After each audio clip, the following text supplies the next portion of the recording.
Good evening. You're listening live to the Extreme Movie Show. I'm your host, Rob, broadcasting to you from the Pine Hills Palace, just west of Orlando, Florida. I have from the Great Midwest on the Extreme Studios line with me, RDV. And I'm speaking fast and then slowing down intentionally because RDV, in the early 80s, there was this great little small place that still exists called the Enzion Theater here in Central Florida, outside of the war zone that is Pine Hills. And I saw a movie there that kind of changed my life as a kid. And I remember seeing it on the big screen and thought it was even better. And I wish I would see this on the big screen again. That would be Dracula, or The Horror of Dracula from 1958, a Hammer horror film starring Christopher Lee. It's the first in the series of all the Dracula films. And you're not the big horror guy that I am. And I'll watch shit horror and trash and exploitation stuff. And I'm guilty as charged. So when you said, hey, Rob, let's review this, I was like, sir, yes, sir, right away. Watched it last night. I got to tell you, every time I watch this movie, I try to look for something different. And so I've got a few different interesting things that I'm going to bring up tonight too. But let me ask you, sir, with this film, what comes to mind? Well, I want to, before I talk about that, I want to say you have the wrong last name up there. This isn't the Dan Curtis Dracula. You are correct, sir. That is right. This is not Dan Curtis. Dan Curtis has his own version, and you know it's a different form, and it's not bad. Yeah, the Jack Palance one. Yeah, Jack I saw what you did there, sir. Yes. Professor Pixel would be proud. Yes. And if you're in a revival of Dark Shadows, Professor Pixel and I have reviewed every single episode. Check that out here on Extreme TV. So we got a movie with the great Peter Cushing. We also have Christopher Lee as the bad guy. Dr. Van Helsing versus Dracula, and this was basically their kind of the British version spin on the Universal one. And so they see in Klausenberg, which I guess is the actual place, in Romania. I thought it was a made up name, but Klausenberg is that. Instead of calling it Transylvania, we see Jonathan Harker, shows up. And he's posing as a guy who's gonna be a librarian who's gonna help and work at the castle. And he's approached while he's there. He's approached by a girl. He's like a quick middle age. She's like, "Help me! Dracula's killed me prisoner." Blah blah blah and stuff. And you're like, "Okay, who's this girl? And what's going on?" Very very striking woman, kind of like a nightgownish kind of thing. Her assets are profitable. They might be a little old, but no. When you find how old she is, yes. No. So after this, if Dracula shows up, and she scurries away quickly, and he's like, "Good evening," and kind of like that sense, but not just hokey. Yes, and it basically greets up, and then Dracula offers to carry his luggage to his private chamber, and he's like, he's a hell of a host, isn't he? I know, isn't he? He is such a. He's got great handwriting. He's got the fire drawn for this guy. I always said that Andy Garcia got his manners from Christopher Lee. What? Christopher Lee in this movie, kind of with the makeup, kind of reminds you of a little bit of an older Andy Garcia from Landman. Oh, that's the other way around. No, but watching this movie, Dracula's very smooth stuff, but he's very, and he's kind of keeps the secrets, and at this point, okay, this is Jonathan Harkness. I've never read the Bram Stoker Dracula. I never watched the one with Gary Oldman. I've only ever seen, I think, the Universal one, and I've seen this. So and it's been a while. The 90s one for some reason, and I don't. It's done well, and I can watch Anne Rice music or whatever it is. So let me back up a little bit, because I think one of the things, and people think about Dracula movies, you can do whatever the hell you want with them. There's a lot of key changes in this particular film to kind of set the stage here with Hammer Horror. I always talked about him, loving him as a kid, because one, they treat it seriously. There's an adult thing to it, but where Hollywood kind of, black and white a lot of it, and then of course some color stuff. It was what it was. Hammer said, how can we take this public domain stuff that now with Disney and everybody involved in copyrights in the 20s Victorian, and 30s. Exactly. They said, we're going to lean on what we do well. We're going to make it very sexy, very attractive. There's no sex or like that, but the women are very well built. They're very, like I said, they're very ample with their bosoms and their dresses. That's just how they did it, and it's very colorful and striking. You look at the set pieces, I swear to God, these set pieces hold up to anything today. It's warm, it's rich, it's inviting to look at. It's very seductive and pulls you in. I kind of feel like they looked at like what were some of the European towns in the 1800s, late 1800s, how people dressed, how obviously there's always some men were overweight, and stuff, and there were also men who were normal fit, you know, and it kind of comes off kind of like very like a German kind of like especially when you reach the town, the tavern. It just always reminds you of stuff like that, like a German tavern, in back in Yield Day. They all in the 1930s. Well, it's also before, in the late 1800s when this takes place, it's also before the two major world wars. So a lot of maps have been redrawn and stuff. Yes. And Yeah. one of the things I think, too, that's significant about what you mentioned about Christopher Lee in here, his personal story, like knowing the James Bond author and just serving in wars and maybe being an MI5 guy and all that, like James Bond, just a really interesting individual. A lot of people know him as, I think, one of the wizards there and the Lord of the Rings from 25 years ago is one of his last roles. But here's the thing. This is the first horror movie of Dracula that said, you know what? We're not just going to make him a thing. We're going to make him somebody that's sexy, strong, powerful, and believable, cultured and all that. A little bit of an animalistic kind of urge to him. And then that changed if you take the comedy aspect of horror out of it. To your point, Anne Rice did it from a religious perspective, but in the early 90s with the that one Dracula that came out, there's some horrible acting in it to me. Well, some of the stuff looks really good, but they made him cute and sexy, and they're all like 150 pounders. And same thing with all the Anne Rice stuff. So they became not something you would fear. They became like, preteen boys, like a boy band or something. And it took away what you went, wait a minute, I'd rather see an adult scary stuff. Hammer went away from him pining after Mina, who looks like his deceased wife. Yes.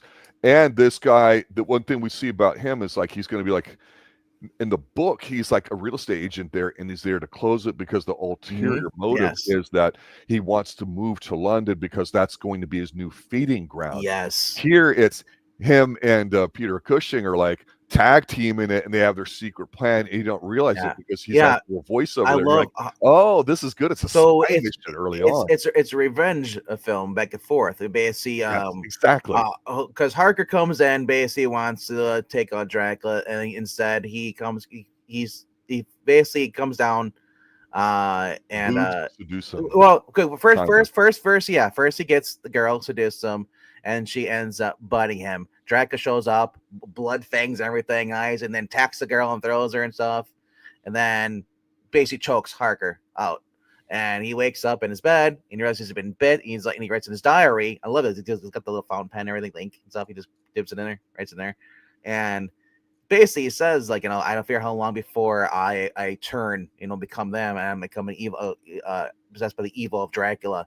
So I'm gonna go do what I set out to do. He goes out there and he goes in the cellar. He stakes the girl that bit him.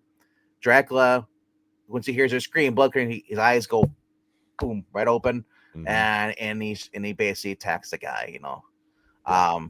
And it cuts to black, and we get to the ye old inn, where Dr. Van Helsing is showing up there. There's a lot of garlic hanging there. There's a lot of garlic flowers everywhere. And he's smart. Yeah, and they all try to kind of the bartender doesn't want to tell him anything about what happened with Go. He's like, I'm looking for my friend, it's like, I've seen him. The barmaid, another beautiful woman, basically says, "Oh, you recognize him? Yeah, I'm the one." He was nice. Yeah, he was a gentleman. Yes, where the barkeep, is pretty much a slob, kind of older man. He just kind of like a coward, Anyway, she slips him, after getting him a drink, because they don't have much. She said, and I love how this is so cool. Peter Cushing's holding this little bitty wine glass in his fingers. Brandy, sir. Yeah. I'm sure it's very sharp. It might have been brandy, yeah, but I'm saying the glass though, so how short it was. Yeah, it was like little VV little glass. Goes there and then she gives him bread, and then she also here under this blanket or little tarp. Here's your friend's journal. I was supposed to that whole scene you're talking about. See, I remember watching this as a kid, feeling there's like a lot of mystery to it, and when you're watching this film, even though the scoring of it is very blaring, kind of the way they do it with the horn section and all that, the quieter parts are real interesting. Like when he's walking up to the castle and they're focusing on like the gargoyle and him walking in, I still go, that feels real to me, even if it's a set piece, and parts of it Yes. probably were real, and some were The obviously on the fog, inside. smoke machines, and everything in here too. Oh my god! But it's just, and then It feels cold. Yeah, exactly. Right. And this is what Hammer Films were able to do, because they all filmed pretty much on the same lot, so you reused and recycled some sets, right? This happened in television and movies a lot, and I don't have a problem with it, but it's believable. And Peter Cushing, this is a set piece for like Act One of something you'd have like in your junior high or high school or even your junior college kind of thing. But him sitting there with the girl coming up to him, I don't know, that level of mystery, like, oh, he was such a gentleman. I found this here. He must have left it. Here you go. And you know what? She was When told is that going to happen, right? The guy at the inn there was told basically told her to throw it away, burn it, get rid of it. But she said no, I'll hang on to it because and she gave it to him. I want to back up a little bit. Talked about how the atmosphere looks dark and dreary, like kind of like a fall going into winter. Mm-hmm. Every Universal movie, The Wolfman, The Invisible Man, Dracula, Curse of Frankenstein, all that stuff, they're all like in the late October going into like almost winter. Where nature's a character, not just a location. And that's where Gothic literature really kind of hit home for. That's why I tell you, I like it when a location is central to the story or important to it. Like Mission Impossible during the sandstorm and climbing the Burj Khalifa and all that. It's central to it. Same thing here. Everyone's got the big overcoats on, because the fur coats, everything, because it's cold, and it plays the coldness and the dampness and everything. It plays as it go through like the rest of the movie. I love this. It's a whole atmosphere is so great, but because Van Helsing goes up there to go up to Dracula's castle, whatever there, and he goes up there. So he gets there. He's got his own carriage of horses, white horses, which is a really awesome contrast to Dracula's black horses that are carrying a casket racing out because Dracula is now basically left. Mm-hmm. So before this, a real important thing that we want to point out is that when Mr. Harker was up there, when he first was brought to his room by Dracula, Harker set up a picture frame of his fiance Lucy Holstrom, and Dracula sees it. Oh, he admires it. Oh, he's beautiful. And I think Dracula. I don't know if his intentions was to go after begin with or whatever. But after Dracula's basic bride is, one of his brides killed, and Harker is basically turned into a vampire, and he's basically has to stake, his former partner, Van Helsing has to kill him. I think to answer your question, because of what you're describing, I think it's revenge. Because here's the thing: when he notices the photo, it's not like. Menace. It's not like how it would be in the 90s Dracula or the more romantic. Oh, she's so beautiful. Like, oh my God, she's the living embodiment of my love from 300 years ago that I never thought I would ever see again. So it's destiny and all that bullshit. It's, hey, fuck you. I invited you into my house. You fucked me over. I couldn't figure it out. And you're here trying to kill me. So, all right, now I'm going after your family, fuckhead. So he leaves, of course, it's said that in order to travel, he has to have the soil of his birthplace, whatever he's from, his resting ground. In the coffin, so so obviously I knew right away. I'm like, he's out of here. He's like, fuck this, I'm out of here. Dracula goes. What were they at? I forgot what town they're in. Like goes to no, you mean when he's feeding on the girl? Yeah, I'm trying to see if they say town of Karlstad. Yeah, and. Yeah, so Arthur Holmwood's at home where he runs into them and his wife Mina. Mm-hmm. I was like, oh, Mina Harker? No, not in this one. Yeah. So those throws me off when I watch it. So it's like, oh my, because I know like the details I know. But it's not the same. But it's not the same. It's different, which I like. It's refreshing. It makes it stand out. So he ends up going and he gives the news of like, to basically because Lucy was a fiance of Harker, so he goes talks to Arthur and Mina, and Arthur doesn't like him because Dracula, but Van Helsing is very secretive. One time how he died, he's gonna say he's dead, and like, oh, where is he buried? Cremated. But it's a mature interaction, and as an adult watching, it's a lot more understandable than when you're younger. And he's a doctor, so he's able to sign out the death certificate. Mm-hmm. So, so. And here's the thing, I love like even their home, like you're in there. Mina sits on the dress. She's got the Caucasian kind of dress. It poofs out, and she's sitting how she sits. They have a maid, Gertrude or Gerda, who basically is the most incompetent servant ever. I disagree. Uh, I disagree. Why do you say that? I say that because Lucy would still be alive if it wasn't for her. So it's revealed. We find out later that Lucy is basically ill, and the doctor doesn't know why. He thinks it's the effects of Mina, but of course it's because Dracula has basically been like putting the moves on Lucy and has her like hypnotize her, has her remove her cross off her, and then open the window and and then she gets her back in bed. Little Gideon's like, okay, come bite me now. Like she's under the trance. Yeah. And then later when she takes a turn for the worse, Mina reaches out to Van Helsing and basically says like, hey, I need to come look at my sister-in-law. And so he does. He looks at the neck and he looks at it and he sees the bite marks. He's like, how long have they been there? 10 days ago. 10 days is when Harker died, and that's when Dracula left. Yes. Fled. So he knows right away. And of course, he says, if you want to save her life, do not question me. Just put, like I said, all the garg flowers in a room, tie her and close the door, lock it so she can't open it up, or the window. And I like how when you go in there, you see it's all flowers are everywhere, all the garlic flower, and then she's in there. She's can't stand it because it's breaking. Have you been around a garlic like that? Fresh garlic? Oh, it stinks. It's very sharp. Absolutely. But and that's why vampires don't like it. Well, let me stop for a minute and just talk about what's happening here, just as far as a sexual perspective, because Dracula, a lot of people think of written as, back at the time, women were sexually repressed, men, blah, blah, blah. And so feminists kind of don't like the idea that, a man's, taking a woman's, life force kind of thing. And so there's all this idea of sexuality around vampires. So, the female equivalent's like a succubus, taking your soul out and everything, right? So there's all these sexual innuendos you can put on. And I think the thing with Hammer films is they decided to, because they don't show kissing, they don't show sex, they don't show nudity, right? No. They do it in a very elegant, sensual sort of way, but you get the point. And Christopher Lee is so good, 6'3", 6'4", 6'5", the way he walks and carries himself, so you believe he's the shit. He is terrifying just from the way he looks and walks. But he's also a jack motherfucker. It's not like he's scary. Very charismatic. He's very striking. You mentioned, you've mentioned it several times now, like in this home, the way it is and all that.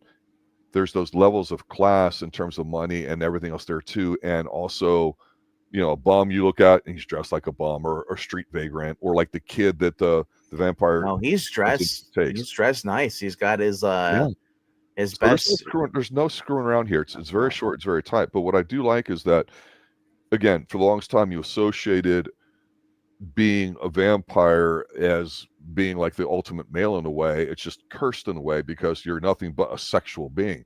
This is where people like with in Britain kind of thought of the negative of the James Bond movies early on with Sean Connery to be used that, oh, he's just a horn dog. He's slapping women on the ass and all he's doing is boning people left and right. And they have names like Pussy Galore. Now, it's a Playboy fantasy, so it's not what I would call intelligent writing, but it's weird. Fine. But that's where some people like, say, The Prisoner or other types of things that are more intellectual. And so to me, I never thought of this as a kid. I just thought it looked fucking fantastic. And you believed when he wasn't on screen that when he'd appear, you're like, oh shit. Right? You know what I'm saying? And I still get that when I watch this. Okay, we got to save her life. We got to do this. There's a crisis at hand. Yes, the maid feels bad because she took all the flowers on her too. But you can feel instantly just from the way they're talking here, the horror that's there. And that's what this movie is about. And it's still so good that way. No, getting back to the room, basically she's in there. She's at she's got all the garlic flowers.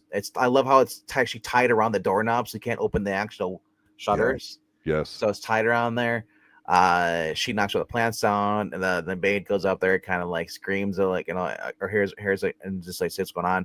And she's like, "Oh, I can't breathe. It's so stifling." He opened the window. He's like, when I was old time, he's like, "No," and just kind of like, okay. So, she does this, open the windows, removes all the flowers and all that stuff, and of course, then Dracula shows up, and Dracula basically kind of like drains her completely. And she becomes a vamp. She dies off screen, so we don't see it. And then she's moved to to her basically the Coliseum, or what do you call them? They have what do they call those? The giant tombs they put in for people for graves. The mausoleums. Mausoleums. That's what it is. Yeah, Mm-hmm. she's in there. The Harker plot and stuff. And well, next day, the little girl who basically I forget, she's not Harker's daughter, or not Harker, but Holstrom. I don't think that's their daughter, but anyway, little girl basically, she says like, it's like, yeah, I saw Aunt Lucy, and she took me, and she's crying and stuff because she's out wandering. Yeah. No, police officer, and basically, yeah, she's crying and stuff. She's like, yeah, Aunt Lucy left me in there, and she's gone. I was in the woods all myself and stuff. And they're like, what? And then Van Helsing at this point, pretty much, came forth and told them everything, exactly what the circumstances behind Harker's death, and with happens to Lucy. So we see him go to his was it Arthur goes to his Lucy's grave, in the Mausoleum, finds out that it is really cool, and that's kind of convenient too. Everyone's resting place and the little coffin and like the wooden things are always, remember they have the giant sarcophagus and they usually have like a giant heavy thing over it. Yep, they're all open. Well, freshly buried too, and Yeah, maybe yeah. then you might have to bless it before you close it up or something. But maybe I think they might leave it open in case they're wrong and the person actually alive. Well, there's things to that, but Theories like that. But anyway, they have money, so they're able to have all this. Yeah, they go there, and she's gone, and he's in there, and then next thing we know, we see the little girl again, and she's basically it was Gerda's daughter, Tania. That's what it is. Yeah. And Lucy takes her, and they go into okay, I'm tired. Like, here, I'm gonna show you we can play privately. Look, okay, and they go back to the Mausoleum.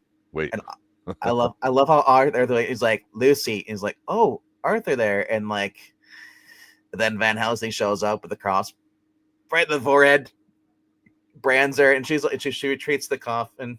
Yeah, and I love how he goes over to little Tanya. He's like, Van Helsing's like, here. And I love with Peter Cushing's little voice is like, do me a favor, wear this, hold this. He's with the giant cross, that. It's like the size of her face around her neck, and then gives her the coat. She's like, no, you look like a little bear. And it's like, and stay here until and we'll be back, And they go in there. He's like, and Van Helsing's like, I want to use Lucy to find Dracula. Mm-hmm. And he's like, I can't do it. He's like, it's like they decide to go leave. They take Tanya home, come back, and he's like, and Arthur's like, there's no other way. He's like, in order to cleanse your sister of the evil, because he couldn't find Dracula, and they just stake her. And you see her, she wakes up, she's kind of screaming blood. He's got blood on his hand, and then instantly, her face, everything she looks heavenly. She looks perfect, innocent. The evil's gone. So I love the special effects and makeup, everything. Because we saw it in the first one when Harker actually staked one of the brides, Dracula, how she rapidly went old, grew old. The funny part though is that the woman was still breathing even after she's been staked a couple while. I was like, well, I mean, I couldn't hold your breath, old lady. No, I was kidding. But think about this though. Really?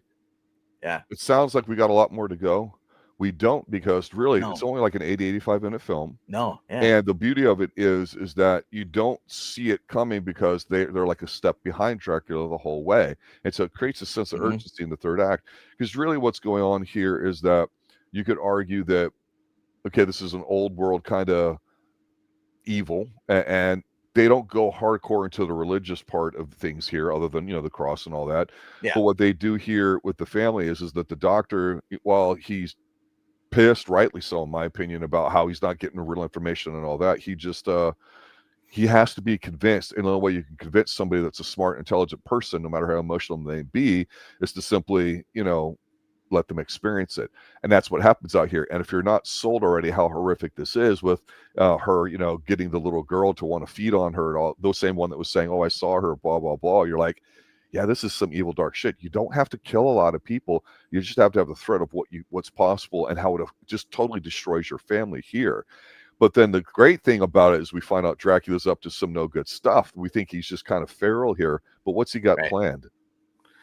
Well, he wants to basically he wants revenge, and because now that's the second time he's been thwarted by Van Helsing or anybody, and well, he goes after Mina because he needs a place, to stay, and the coffin, and turns out he basically his little, because I figure out that okay, so Arthur and Van Helsing are gonna go look for, see where the coffin, because he says, like, he reminds it, hey, when I went to your brother-in-law or future brother-in-law's place, or find his death, he saw Van Helsing said I saw the coffin being raced out. Dracula has to be here somewhere. Let's go talk to the guy who's at the shipping yard or whatever, because the coffin has to come here somewhere, and they would know where it is. While they're interrogating him, she gets a letter.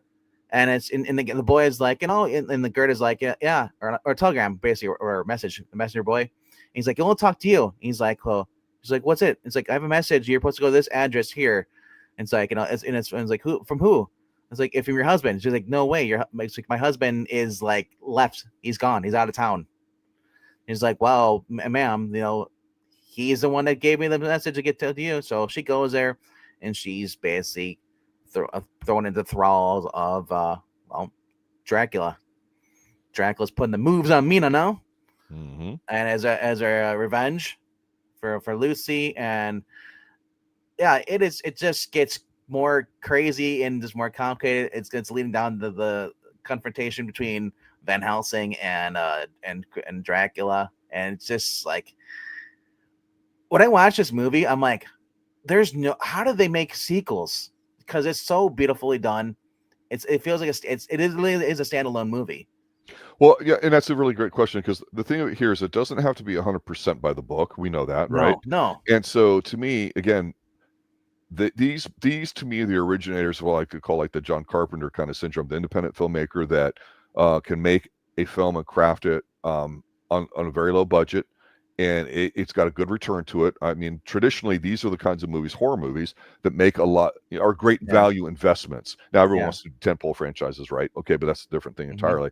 And to me, they were both, when this movie was made, and even though it's not that long, like I say, it moves so fast, you realize they find out where Dracula's at. They desecrate at the in a holy manner his ground. So they're now all of a sudden, oh shit, it's the middle of the night. I got to get back home. He gets Mina, and they go back there. So all of a sudden, you got this big rush on. So there's no time to sit back and have a drink at the bar and reminisce and talk about stuff. No, shit is moving. No. So when they get there, the right things happen. Arthur goes to save Mina, who Dracula's. I love it because it's old school. Yeah. She's laying there, and he's digging a grave, and he's burying her in it, right? But he's under a time crunch, Dracula is, and so when he gets in there, it's the famous scene where he's being chased down, and they have a struggle that's not John Wickish or anything like that at all, but it's enough where it conveys that it was a hard fought until Dracula gets whacked. And to your point about sequels is, depending on how it does, you can go, okay, what do we have from the first movie that we can make it the second one? Obviously, it's about Dracula. Peter Cushing, we're going to have you in there. No, thanks, mate. I'm going to go do something, and then 10 years, 20 years from now, I'll be in Star Wars, right? But then, wait a minute. Hey, we're getting ready to do a third one. Yeah, I'll be back in that. So this is the beauty of people making a very simple movie that you can write as a single movie without trying to world build, because if you need to go do what you're saying, you have the ability to do that. Yeah, so Mina was tricked to going into the Undertaker's place. And then when they go, they track down Dracula's coffin to the Undertaker's place the next morning. Coffin's gone. So they go back and they talk to Mina, and he goes to hand her a cross for keep her safe. Arthur knows that her hand's burning, meaning that she's turning into a vampire. Yes. And pretty much, after that, Dracula shows up, basically abducts her, scares the crap out of Gertrude or whatever her name is, and flees with her. And then they have to take, of course, back at the white horse again, because he's a good force of good versus evil. And Dracula's like gonna bury her. I love it. He's like, hey, she's like, shut up, burying you. It's like Step Brothers, and like she's waking up, and they show up, and he runs inside and all that stuff, and then it's just like the whole battle between him and Van Helsing. Van Helsing's like is basically getting tossed around, and then basically Van Helsing fakes being like choked out by him, pushes Dracula. He wrote the notes. Yep, rope dope. So runs over to the table, jumps and takes a leap at the curtains, pulls the curtains down. The sunlight comes in. The sun's up now. And Dracula is like basically he's like stuck by the table and his foot gets basically turned to ash, skeleton and burned above. Face, So that, he just I love this because you see the look on his face, everything, and he's like, "Oh shit, I could actually die tonight or today." You know, it's like, and Van Helsing grabs two candle things and basically holders, makes a cross, and starts pushing him there, and then his hand goes down, and his hand turns thing, and then eventually like he pushes him where he falls back, and you see like his head. He's like, "Oh crap, my face!" And like, and Van Helsing's like, "What? This is kind of like weird looking." And this is like my favorite part of the movie because basic Dracula just starts turning into a Muppet at this point. And you know what happens like at 10 to midnight with Charles Bronson, especially in an 80s film?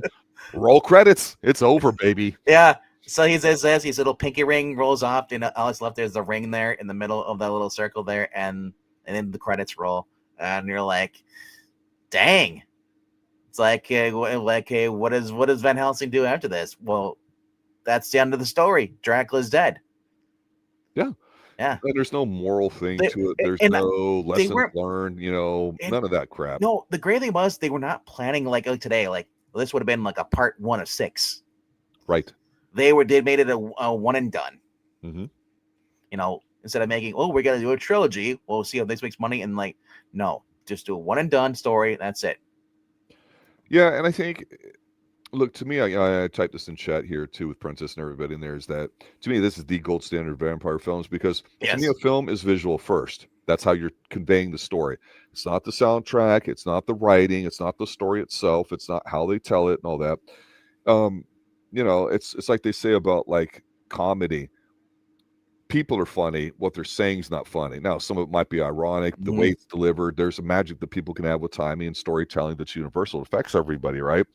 Some people argue that, like, for example, I'm not trying to be too stupid here, that women comics generally aren't funny. I mean, they think of things differently, but you just got to be who you are, and there's something funny in the delivery. This kind of movie, it's simplistic. I think the thing that makes it work is there's not a lot of talking. It's pretty simple. Dracula is a menacing animal who just wants to survive. He's not overpowering like you go, well, how could Dracula not get away with it and all the other stuff that would come afterwards? And where Anne Rice might have done something differently by putting a lot of religious stuff into it and kind of explaining an historical kind of, hey, it would be cool to be a vampire if you look at it. Three-way romance. Yeah, and it's that takes away from what he is, and that's just a cursed creature that is here on the earth. And so the floor where his ashes kind of blow away there in the sunlight there, I don't know if that's like an occult There thing. is no sympathy for the devil in this one. Anne Rice was all about sympathy for the devil. Eventually, because Anne Rice eventually fallen God or whatever, and it worked her way into her stuff. And so some people don't like her for that. Gary Oldman's character was like, he was like, you're supposed to feel sorry for him, but he was truly a monster, where Christopher Lee is a monster. Exactly. That's the whole point. There's no humanity left in them. And that's the whole point they drill into you. Once you turn, it's no longer you. It's a shell for the evil of Dracula, of basically demon to enter your body. Yeah, I just, Peter Cushing's running up the stairs here for the final battle. And for some reason, because it's been a few years since I've watched it, I thought that this was a longer struggle. And it's not. No. 1 or 2 minutes. But while he's running up the stairs in his place that we've seen in a couple of earlier shots, I go, there's only like probably 3 or 4 sets, seriously. And this one we've seen a lot of. And I just love all the detail of like the hanging stuff there, the suit of armor, the tapestries and all that. You could say, well, pinky rings kind of like whatever. Well, back when you're a royalty, that would be like your seal that you would emboss and wax when you would, have envelopes to send stuff out. So that becomes part of the lineage of it. So there's some history of Dracula. And it made me think of the movie you and I both thought was criminally underrated and should have been, Universal should have had the balls to stand behind it. And that was Dracula Untold, which is supposed to be the first of the rebooting of these classic creatures, for the dark universe that the Mummy with Tom Cruise flopped at, right? Because they didn't know what they wanted to do. And it's disappointing because they did their own thing there with, him going up there and becoming a devil, but selling his soul. And you get that. That's cool shit. And like I say, adding romance to it and a Victorian thing to appeal to, everybody just makes me want to vomit. So in the 90s, I just never understood how 150-pound, smooth looking people that looked like a paper boy were considered cool. And yeah, you've got the teen stuff, the Vampire Diaries, and all this shit. And it's like Holy it crap! doesn't represent what it used to be. Tania's still alive. The Which girl. one? Oh yeah, The girl. Yeah, she's 77. one of the ladies that was in a lot of the Hammer horror films, other films like they did what I call the Vampire Lesbos. It's a trilogy about lesbianism and vampires with the themes. You can only do so much, especially with British stuff. One of those ladies actually died a few years back here, not too far from me in Central Florida, literally like 3 or 4 doors down from where my mother had lived. And I remember reading her up because Professor Pixel and I were reviewing those, and they're just different. So it's always interesting to see how somebody's trying to do a movie and what themes they put in, because again, this is about raw sexuality. He's an animal, you can feel it, right? Then you start gussing it up with other stuff. But we've done a lot of different movies here on the Extreme Movie Show, and there's a lot of ways you can use the whole vampire thing to your benefit. Fright Night comes to mind. Blade is a lot of fun, but not really about what a vampire is, right? Yeah, I don't know if the guy who played the messenger boy, if he's still alive or not. They don't really tell me.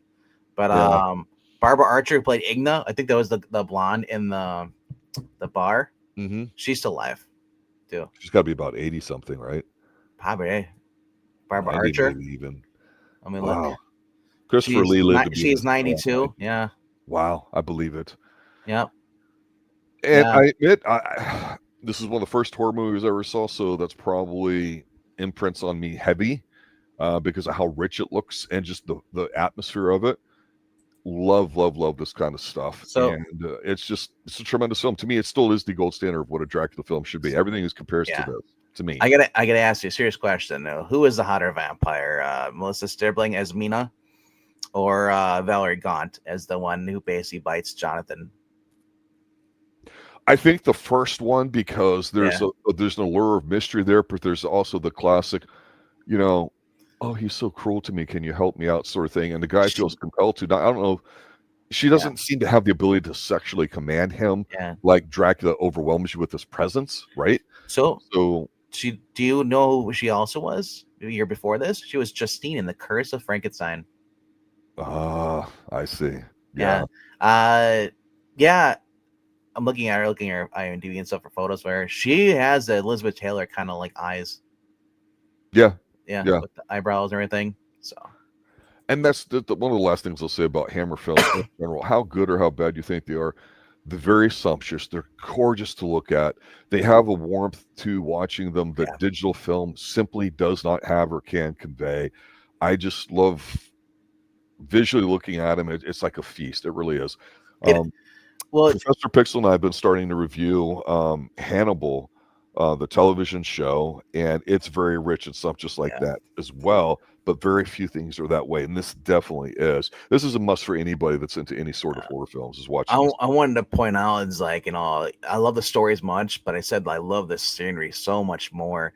When Jonathan's in his room in Dracula's castle, the 3 color different glass vials they had there. Like what's in those? It's like those supposed to be like wine or brandy or something, or is it like first aid kit? We don't know. We're never told it is. Yeah, it could be blood in one of them. Probably no. And then whenever we see like Van Helsing, we go into his and he records himself and he plays it back on a phonograph. Yeah. And just I love seeing the early stuff like that, the laboratories. We see that also in The Curse of Frankenstein. Mm-hmm. All that stuff. I love like all the early 1940s, going to 1950s, even the 1950s. I love seeing all that kind of stuff like that. I said I always like this. I like this more than the Universal one. Oh, I agree. I think this is the better one, and I think that when it comes to Frankenstein, I think that the Universal one is the best. Yeah, I'm not so sure. I'd have to think about that and kind of almost rewatch them because I love all of them. And those, look, there's a reason why horror is popular. And cynically speaking, what I mentioned earlier before is really one of the main reasons why it's a go-to for everybody that can do it. It's because it's in the public domain. And so when you had the Industrial Revolution over there in Britain, and remember everything was on Britain's pound sterling, whatever, the world revolved around Britain and their reach and everything too. They're one of the last big giant ones until America was founded. And so in the mid to late 1800s, where you actually could have a middle class, you could have people that weren't just born into royalty, that could sit down and theorize and think and write and produce. And so you had a lot of literature, you had a lot of storytelling, you had some old stories kind of documented as things like this. And so people argue that Dracula was written, Frankenstein as, certain sexual things, because those people ran in the same circles. And, I'm not a historian. I don't claim to know all that stuff really well, but I can say that it's great because once America started blowing up and there was audiences that would go pay to be entertained on the big screen, well, what can we go to? Well, now I own this right. Now I own this right. Now we can do this. Well, again, if it's been there forever, that's fine. That's why we'll always see stuff. Well, actually, I'm wrong when I say this, and I hate to say it. There's so much out there like the Count of Monte Cristo, Treasure Island, all these adventure staples and stuff that when you're younger, you would just be exposed to through countless amounts of it, and that's fine. And love or hate Disney, they were one of the first ones to really mine that and try to make it their own, whether it was Snow White or Cinderella and all that. They ripped everybody off, and like we always say, you don't mess with the mouse. They'll fuck you. But they did lead the way back in the 20s, 30s, 40s, whatever it was, for this kind of bit. But yeah, what a great film. What a great film. Also, cool things about this movie is like looking at the old, like the drive-in like advertisements. Yeah. The thing that couldn't die. I love this. Yeah. Who will be his bride's night? I love this. And then getting a 5-10 minute intermission, and then going and seeing another horror movie after that. And then not only the black and white for this, you also get the color version. I love this. And that's where I got the title from. I was like, I might as well just grab it off there because that is cool. It was because I said back in London, it was called Dracula. They bring the United States, they had to call it Horror Dracula because it thought it'd be confused with Universal's Dracula. Yes. And hey, call Horror Dracula or Dracula. I mean, let us know what you think it's. Do you call it Dracula or do you call it Horror Dracula? Like down below in the comment section. And is this your first time hearing about this movie, or have you ever watched it, or how many times have you watched it? Let us know down below in the comment section. Let us know, because this is a very, very fun movie. And this movie, and I believe it's The Curse of Frankenstein from Universal. It's just so much. It's so much fun. I'm partial to Oliver Reed. That's why I kind of tend towards the Hammer ones. But here's the thing, Hammer. If Hammer's name's with it, it's worth a watch. Just like we talk about canon films that made B-level films. I'm just being straight with you. When I think of film houses and stuff like that, I think of Hammer, and I think of canon films from the 80s. Now, mostly 80s, right? Wow. Yeah. Well, yeah, go watch any Hammer film, guys. Usually it's going to be pretty good and entertaining, if not dated. Yeah, this film came out, 42 plus 25, so 67 years ago? It still holds up. Christopher Frankenstein is Peter Cushing. I love that one. But the one I'm trying to think of is the Universal, the actor from that one. What is his name? If it wants to load now. Oh, for Frankenstein? Yeah. You mean Boris Karloff? The 1931. No, not the monster. The other guy. Yeah. Colin Clive. Colin Clive, yeah. Makes that movie. As much as I like The Curse of Frankenstein, 1931 Frankenstein is my favorite. That is just my absolute favorite of all the movies, horror movie stuff, like this. Because Colin Clive he looked so ghastly because he was dying. Yes. He was an alcoholic. He was drunk on set filming everything. And he literally died that year. I'm looking at you, Chris Farley. You wish you could be 1/10 of Colin Clive. I think he's like a couple tenths of Colin Clive in Beverly Hills Ninja. Chris Farley in Frankenstein. Boris Karloff as Frankenstein or Peter Cushing as Frankenstein? Boris Karloff. I think it was. Wasn't Chris? Was it Peter Cushing? I think it's Boris Karloff. Yeah. But I meant Hammer. The one Hammer was Cushing, wasn't it? No. Or was it Lee? Oh, God damn it! I don't know off the top of my head. It's been a while. I'll just say this. Yeah, I thought the Frankenstein. Oh, look at the little flowers! Yay! And then kills the kid. Love it. Absolutely love it. Love it. That was more compelling than the other one. All right, what do we got coming up Tuesday night, sir? Tuesday night, more Tell Us the King, episode 4, I believe we're on. Yes, we are.